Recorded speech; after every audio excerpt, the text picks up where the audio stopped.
मोमिनो, जिहाद के लिए हथियार ले लिया करो, फिर या तो जमात जमात होकर निकला करो या सब इकट्ठे कूच किया करो। और तुम में कोई ऐसा भी है कि खामखा देर लगाता है और पीछे रह जाता है, फिर अगर तुम पर कोई मुसीबत पड़ जाए तो कहता है कि अल्लाह ने मुझ पर बड़ी मेहरबानी की कि मैं उनमें मौजूद न था। और अगर अल्लाह तुम पर फजल करे तो इस तरह से कि गोया तुम में उसमें दोस्ती थी ही नहीं, अफसोस करता और कहता है कि काश मैं भी उनके साथ होता तो मकसद अजीम हासिल होता।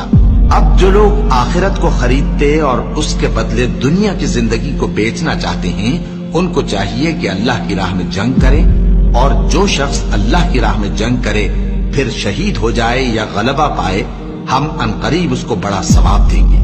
और तुमको क्या हुआ है कि अल्लाह की राह में और उन बेबस मर्दों और औरतों और बच्चों की खातिर नहीं लड़ते जो दुआएं किया करते हैं कि ऐ परवरदिगार, हमको इस शहर से जिसके रहने वाले जालिम हैं निकाल कर कहीं और ले जा, और अपनी तरफ से किसी को हमारा हामी बना और अपनी ही तरफ से किसी को हमारा मददगार मुकर्रर फरमा।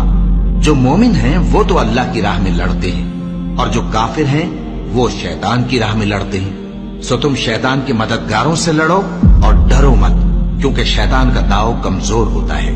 भला तुमने उन लोगों को नहीं देखा जिनको पहले ये हुक्म दिया गया था कि अपने हाथों को जंग से रोके रहो और नमाज पढ़ते और ज़कात देते रहो। फिर जब उन पर जिहाद फर्ज कर दिया गया तो बाज लोग उनमें से लोगों से यूं डरने लगे जैसे अल्लाह से डरा करते हैं, बल्कि उससे भी ज्यादा, और कहने लगे कि ऐ अल्लाह, तूने हम पर जिहाद जल्द क्यों फर्ज कर दिया? थोड़ी मुद्दत और हमें क्यों मोहलत न दी? ऐ पैगंबर, इनसे कह दो कि दुनिया का फायदा बहुत थोड़ा है और बहुत अच्छी चीज तो परहेजगार के लिए नजात आखिरत है, और तुम पर धागे बराबर भी जुल्म नहीं किया जाएगा। ऐ जिहाद से डरने वालों, तुम कहीं रहो, मौत तो तुम्हें आकर रहेगी, खा मजबूत कलों में रहो।